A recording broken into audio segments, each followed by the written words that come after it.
All right, I now want to tell you a little bit about Ignatius of Antioch. He was another early apostolic church father. We don't quite know the dates of his birth or his death. It's been thought maybe in the middle of the 30s AD, and then he probably died sometime during the reign of Emperor Trajan. Here's just an image of him along with John the Baptist and the Archangel Michael. With a lot of these early apostolic fathers, people, or early Christians, I should say, tried to find evidence of them in other places. And a few people seem to think that Ignatius was this little child mentioned in Mark 9:36. And you can certainly stop the video and read this particular passage.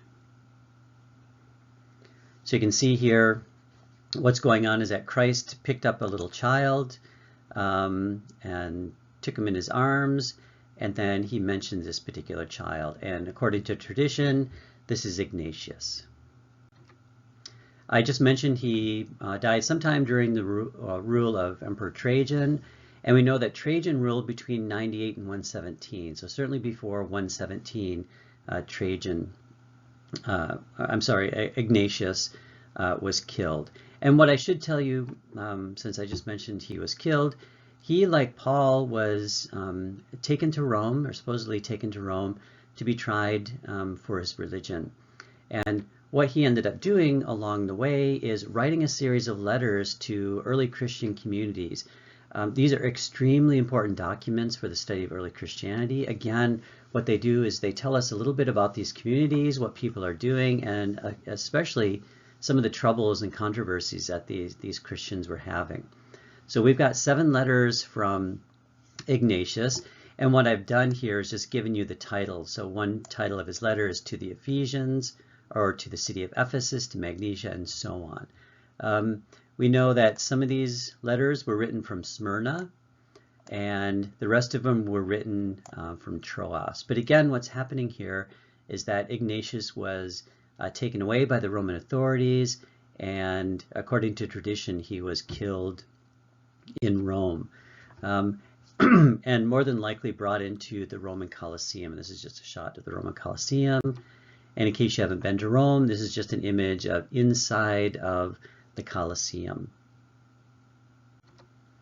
Okay, so as I put up on this particular part of the video, Ignatius was all about ecclesiology, the structure of the early church.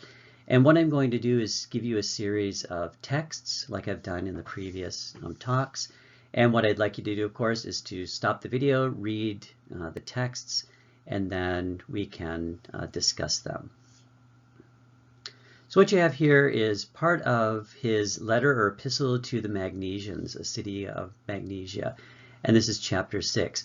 And what's going on here is that as he was traveling through these various cities, Christians would come and meet him, and usually it was the Christian bishop or someone higher up in the church going to greet Ignatius. They found out that he was traveling through the area or being taken through the area, and people would come and meet with him, and they talk about their problems. And what he would do is then send letters. And what is going on here is that he was told of some trouble that the Magnesian church had with its bishop, or more really what's happening is that some of the laity were having trouble with the bishop. And what he does is he starts describing some of these offices. So he wants people to be in divine harmony with their bishop. And what he ends up doing is making a series of analogies. So here he's saying, think of the bishop as the God. So God is at the highest in the world, but in the church, the bishop is the highest. Think of the presbyters as the apostles, along with the deacons, and so on. So what he's doing here is he's talking about the ecclesiology, or the structure of the church, and he's clearing up some of these things that are happening within this particular church. You also find in Magnesians 3, he's talking about the same thing. And again, what he ends up doing is making a series of analogies. So here's, you can stop the video, but what he does here is he says that Christ, the Father of Christ, is the bishop of all of us. And again, what he's doing is he's telling his audience that the bishop is extremely important in the church. You can see this again in his letter to the Trallians, 6 and 7, and I should have mentioned this before. I will give you a tag, so if you'd like to read all of these letters, you certainly can do that. These letters also tell us a little bit about the behavior of early Christians. So what he's excuse me, what he's talking about is, in this particular letter, is avoid heresy, or avoid the wrong type of teaching. So people come into the communities, they teach the wrong things, and what Ignatius is doing is telling these early Christians to ignore these people and to be on guard. Again, he's talking about the bishop here.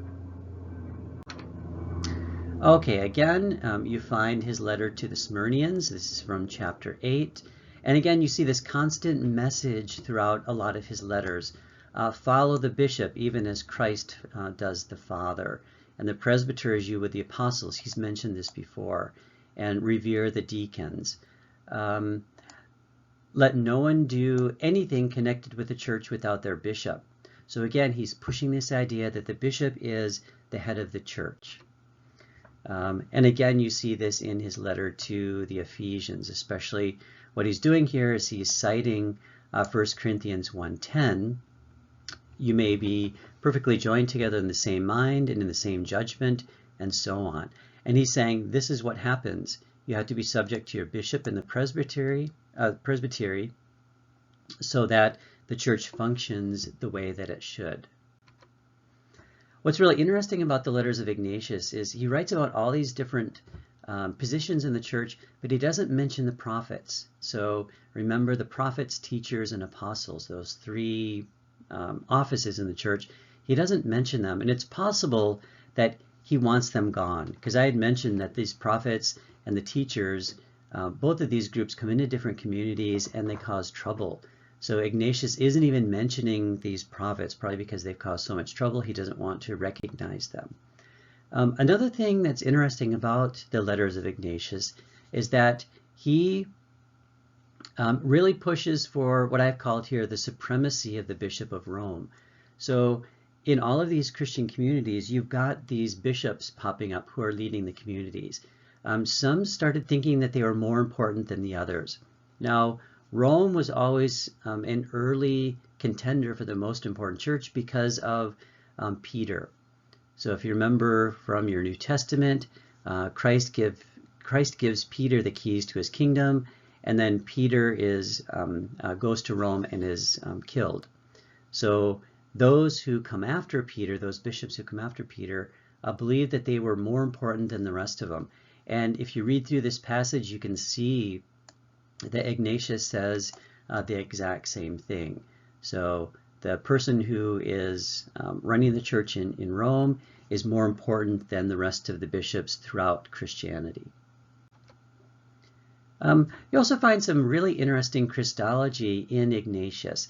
Now again, some of this will sound familiar to modern Christians because a lot of what happened in the early church gets carried through. So if you look at his letter to the Smyrnians 1:1, this is what really Christology is. He calls Christ a physician. He said he's both carnal, which means fleshly, and spiritual.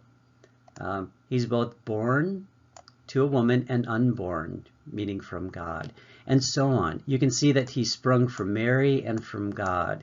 He's capable of suffering and then incapable of it when he becomes God. And on and on. And you can see what's happening here. Ignatius is really pushing this idea that Jesus was both flesh and he was God at the same time.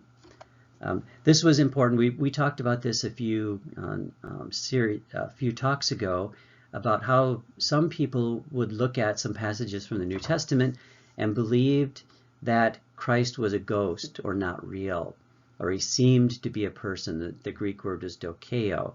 Ignatius seems to know about this group of Docetists who followed this idea that Jesus only seemed to be a person, and he's really stressing that he was an actual person. You can see this again in his letter to the Ephesians in 7. Same phrasing. He calls Jesus a physician, flesh and spirit, made and not made, born of Mary, and so on. And again, Ignatius is stressing the human side because of these Docetists. One other thing you do find in Ignatius is this idea of martyrdom. Now, I'd mentioned that Ignatius was being taken from Antioch, his hometown, to Rome to be martyred. At least according to tradition, he was martyred. Now, what's really interesting about his letters is that he begs the Christian community not to rescue him. So he wants to go to Rome and he wants to be killed for his faith. And this is what a martyr is, someone who dies for their faith. And you can see in a few different places where he mentions he doesn't want to be rescued. So in his letter to the Romans, he's afraid of your love, or for I'm afraid of your love, lest it should do me injury. And what he means is the injury would be taking him and rescuing him so that he doesn't die for his faith. And again, you can see this in chapter 2. Pray then, do not seek to confer any greater favor upon me than that to be sacrificed to God while the altar is still prepared. He wants to die a martyr. This is probably one of the more famous parts of his letters, the letters to the Romans, about this idea of martyrdom. And I've bolded, I'm not going to read this to you except maybe just a little bit. I bolded the section that is quoted again and again in lots of books, where he wants to be the food of wild beasts. He wants to be ground by the teeth of the wild beasts so that he can become the bread, the pure bread of God. So again, he's asking people not to rescue him. He wants to go to Rome to be martyred. And his ideas on martyrdom affect many, many Christians after this point. In fact, it gets so popular that people want to die for their faith that you do find some Christians writing and saying, no, don't do it. It's not a good thing to be killed for your faith. The last thing I want to talk about in terms of Ignatius is you find a lot of anti-Jewish statements in Ignatius. Now, if you remember, we talked about the fact that early Christianity was a movement out of Judaism. And even in the first century, you find early Christians trying to separate themselves from Judaism. You find this definitely in Ignatius. He gives quite a few statements in quite a few letters. So these are just some sections from his letters to the Magnesians, section 8, 9, and 10, where he says, if you're still living in the practice of Judaism, it's an admission that we failed to receive the gift of grace, and so on. He also mentions this in another letter to the Philadelphians. So what he's telling people to do is to not act like the Jewish people. So what you can do is stop the video and read these two passages.